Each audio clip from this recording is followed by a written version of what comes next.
Olá, meu irmão! Que bom ter você aqui novamente conosco. É um prazer enorme para nós. Hoje nós vamos falar sobre um personagem fantástico, um rei chamado Ezequias, um homem firme de oração, um líder imponente, mas um homem carregado de temor a Deus e, consequentemente, foi um grande guia para aquela nação.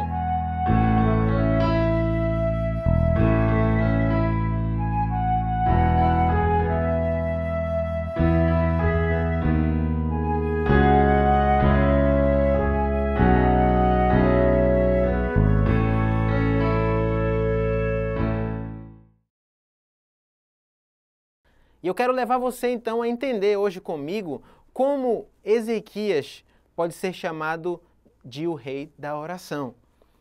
Em 2 Crônicas, capítulo 29, nós temos o início da história de Ezequias. Nós vemos que ele começa a reinar em Jerusalém com 25 anos de idade. Ele se torna um rei de Jerusalém com 25 anos de idade. Aquele reinado que estava grandemente afetado por reis ímpios, por reis que não temiam o Senhor. E Ezequias, sendo o 13º rei, após tantos reis que eram infiéis, tinha diante de si uma nobre tarefa, mas também uma tarefa muito árdua. Ezequias teve como pai o rei Acais, um rei ímpio que tinha se vendido para as outras nações e se vendido para outros ídolos. E também ele tinha um grande parceiro de oração chamado Isaías, o profeta. Isso mesmo, esse Isaías que a gente conhece. Isaías do grande livro aí que a gente tem na Bíblia, que é o livro de Isaías, também chamado de o Evangelho do Antigo Testamento. Então, Ezequias começa a reinar em Jerusalém, no reino de Judá, reino do sul, e ele é precedido de muitos reis ímpios, mas agora ele consegue ser um rei diferente. Ele busca, na verdade, ser um rei diferente.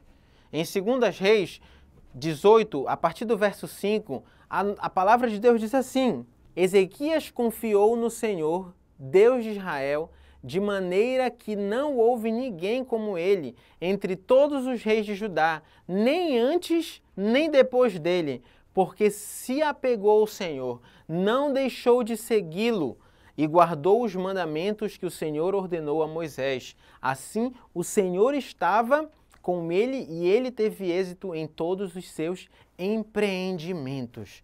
Meus irmãos, a história de Ezequias, pense comigo, é uma história marcada por uma linhagem ímpia, mas a Bíblia coloca que Ezequias confia no Senhor, confia no Deus de Israel, em Javé, o Senhor de Israel. Ele se volta novamente para ele e leva, consequentemente, todo o povo a essa adoração. De modo esplêndido, Ezequias se apresenta como um rei obediente ao Senhor. No capítulo 29 de 2 Crônicas, podemos observar um homem compromissado com a glória de Deus, com a obediência ao padrão de adoração que o Senhor tinha estipulado para Israel. É sobre o governo de Ezequias que é um grande avivamento espiritual em Judá. Podemos observar o estabelecimento da adoração, o restabelecimento da adoração a Deus, bem como a oferta desejável perante o Senhor, assim como a restauração juntamente ao povo do culto a Deus, das ofertas dispensadas a Deus e de um temor colocando todo o seu coração diante do Senhor. Sobre Ezequias, podemos então centralizar toda essa história na seguinte passagem, como dito anteriormente, né? E colocado novamente aqui em 2 Crônicas 29, verso 2. Ele fez o que o Senhor aprova, tal como tinha feito Davi, seu predecessor. Claro que Davi não está muito perto de Ezequias, né? Ele está a um certo caminho de distância. Dessa lista de 13 reis, ele é o primeiro, né? O primeiro dessa linhagem. Então, Ezequias ele volta ao padrão que Deus tinha estabelecido. É interessante nós observarmos que Ezequias ele não ficou somente no papel legislativo em Jerusalém. Ezequias é um homem que teme a Deus. Uma característica marcante em Israel é que os reis que obedecem ao Senhor são reis que adoram o Senhor também diante do templo, diante da face de Deus no templo em Jerusalém. Então, Ezequias, ele volta-se ao Senhor sempre que situações complicadas aparecem. Ezequias, ele tem o parceiro, como eu disse anteriormente, o seu parceiro de oração, o profeta Isaías, mas de nenhuma forma também ele mesmo deixa de ir ao templo e buscar a presença do Senhor. É belíssimo nós observarmos como Isaías e Ezequias foram parceiros para glorificar ao Senhor diante daquele rei que era o rei da Síria, Senaqueribe, um rei ímpio, um rei que não obedecia a Deus, um rei que afrontava o Senhor dos exércitos. E, meus irmãos, Deus usou aquele rei, Ezequias, para confrontar aquele que afrontava Israel. Isso é muito interessante, meus irmãos. Quantas vezes muitas pessoas nos afrontam? Quantas vezes muitas pessoas vão até nós e nos ofendem? Nos ofendem sobre a nossa fé, nos ofendem sobre a nossa fidelidade a Deus, sobre nós crermos que o Senhor é poderoso. Assim mesmo foi com Ezequias. Senaqueribe humilhava, tentava humilhar. Ele humilhou várias nações, é certo. Ele tinha lutado com várias nações, com vários tribos, com vários povos do Reino do Sul e tinha ganhado. E agora ele estava chegando até Jerusalém, a capital do reino. Continuando na vida de oração de Ezequias, nós precisamos destacar alguns momentos que foram muito importantes em sua vida.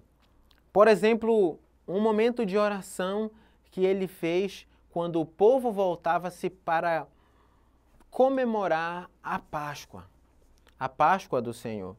Nós temos ali em 2 Crônicas 30, a partir do verso 18, o seguinte relato: embora muitos dos que vieram de Efraim, de Manassés, de Isacar e de Zebulon não se tivessem purificado, assim mesmo comeram a Páscoa, contrariando o que estava escrito aonde, meus irmãos? Na lei. Mas Ezequias orou por eles, dizendo: queira o Senhor, que é bondoso, perdoar todo aquele que inclina o seu coração para buscar a Deus, o Senhor, o Deus dos seus antepassados, mesmo que não seja puro de acordo com as regras do santuário.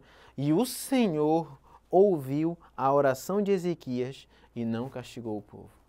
O líder da nação colocou todo o seu coração em oração pelo povo.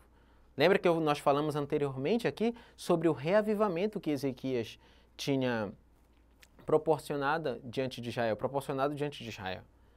Um reavivamento da fé, um reavivamento do nome do Senhor, da grandeza do Senhor como o Deus de Israel. E esse momento aqui é um momento central para essa volta, para esse reavivamento. Ezequias, de maneira esplêndida, meus irmãos, de maneira fiel, de maneira a adorar com todo o seu ser, ele vai até o Senhor e clama pelo povo, que embora estivesse impuro cerimonialmente, isso era muito importante. Se nós formos ler o Pentateuco, nós vemos a importância de comemorar a Páscoa do Senhor de maneira purificada. E se caso não houvesse essa purificação, a punição seria a morte. E Ezequias ora pelo povo para que o povo não morra, para que o povo não sofra por estar impuro.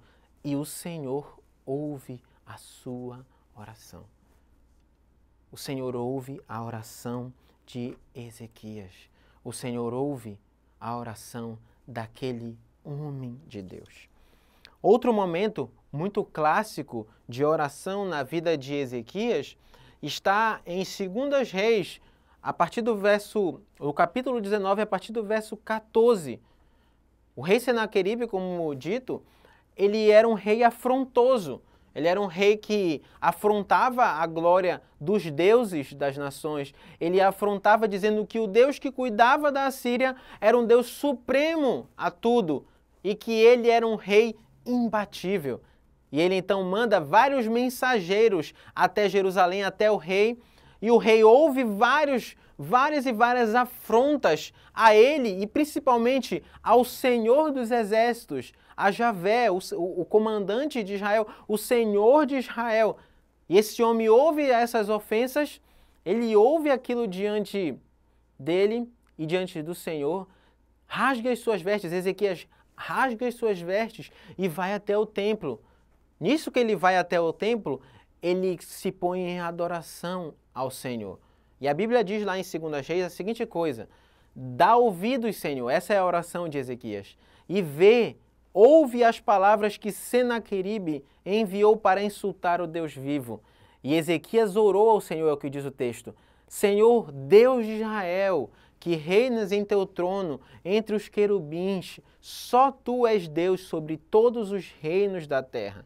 Tu criastes os céus e a terra.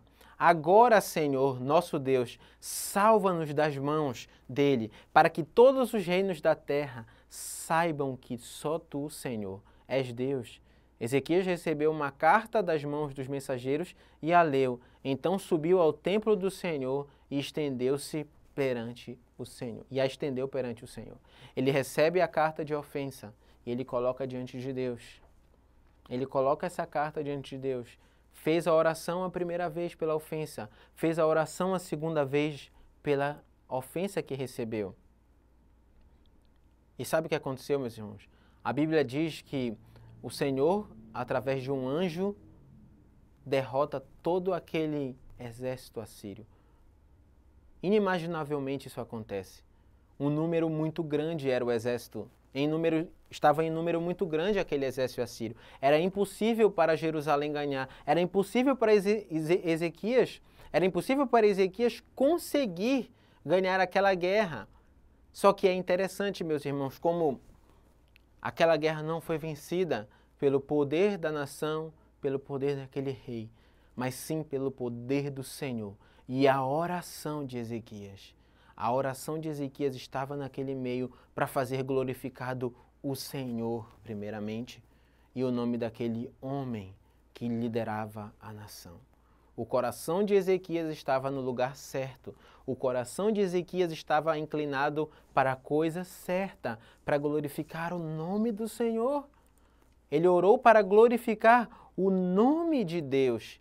Ele orou para glorificar o nome do rei de Israel, o rei supremo, porque ele mesmo não se considerava os reis de Israel, os reis que criam em Deus, eles não se consideravam dignos da glória, porque eles sabiam que o rei supremo era o Senhor. E meus irmãos, aquela vitória foi conhecida por todo mundo e até nós hoje como a vitória que Deus deu para o seu povo, como a vitória que Deus foi o protagonista, como a vitória que Deus é o autor e o consumador dessa vitória. Em outro momento, para nós refletirmos, Ezequias também se defrontou com um outro inimigo. Um inimigo talvez muito mais difícil do que todos os outros. A palavra do Senhor diz em 2 Reis 20, a partir do verso 1, a seguinte coisa: naquele tempo Ezequias ficou doente e quase morreu. O profeta Isaías, filho de Amós, foi visitá-lo e lhe disse: assim diz o Senhor, ponha em ordem a sua casa, pois você vai morrer, não se recuperará. Ezequias virou o rosto para a parede e orou ao Senhor. E disse: lembra-te, Senhor, como tenho te servido com fidelidade e com devoção sincera tenho feito o que tu aprovas. E Ezequias chorou amargamente. Meus irmãos, Ezequias estava aqui diante do maior inimigo de toda a humanidade, que é a morte. Ele recebeu um decreto do próprio Deus e ele sabia que esse decreto não poderia ser mudado por ele. Mas ele, de forma humilde, de forma compassiva, ora ao Senhor e pede: Senhor, vê como eu tenho te servido, como eu tenho glorificado o Senhor, como eu tenho feito a sua vontade. E, meus irmãos, como é interessante ver que o testemunho daquele homem é algo que ele pode usar para clamar a Deus. A sua vida é algo que ele pode clamar, sobre o qual ele pode clamar, ele pode dizer, Senhor, vê como eu tenho feito toda a tua vontade, e se for a tua vontade, lembra-te de mim. Lembra-te e me impede de morrer. Lembra-te e impede que eu chegue nesse destino. Mas, meus irmãos, aqui mostra que ele chora amargamente no final desse versículo, porque ele, de certa forma, estava ciente que esse decreto Deus não mudaria, apesar das suas orações. Isso é uma coisa interessante para nós, porque nós oramos muitas vezes e queremos determinar a nossa vitória, e queremos determinar a nossa vitória sobre a palavra do Senhor. Ezequias ora com o seu testemunho, mas ele cala e não blasfema. Ele cala e sabe que de alguma forma o Senhor vai livrá-lo ou então vai continuar em sua punição. Mas o mais interessante, meus irmãos, ainda assim, diante de tudo isso, é saber que Deus responde à oração de Ezequias. A palavra do Senhor continua a dizer em 2 Reis 20, a partir do verso 4, a seguinte coisa: antes de Isaías deixar o pátio intermediário, a palavra do Senhor veio a ele. Deus responde à oração de Ezequias. E diz assim a palavra do Senhor a Isaías: volte e diga a Ezequias, líder do meu povo, assim diz o Senhor, Deus de Davi, seu predecessor. Ouvi a sua oração e vi as suas lágrimas. Eu o curarei. Daqui a 3 dias você subirá ao templo do Senhor. Acrescentarei 15 anos à sua vida e livrarei você e estas cidades das mãos do rei da Síria. Defenderei esta cidade por causa de mim mesmo e do meu servo Davi. A palavra do Senhor diz que Deus ele olha para aquele rei, ele ouve a sua oração, ele ouve aquilo que ele está pedindo, não porque Ezequias era mais, digamos assim, não porque Ezequias era mais santo, não porque Ezequias tinha algo nele que o fizesse merecedor, apesar dele orar e dizer sobre a sua fidelidade. Aqui nós vemos que o Senhor faz o que Ele quer, como Ele quer, responde à oração da forma que Ele deseja. E a forma que Ele deseja sempre é boa, perfeita e agradável. Ainda que Ezequias não tivesse sido livrado da morte, Deus não deixaria de ser quem Ele é. Mas porque Deus livrou Ezequias da morte, nós podemos conhecer o caráter de Deus de outra maneira. O Senhor mostra que o objetivo dele não somente era curar Ezequias, mas cuidar do seu povo santo através de Ezequias.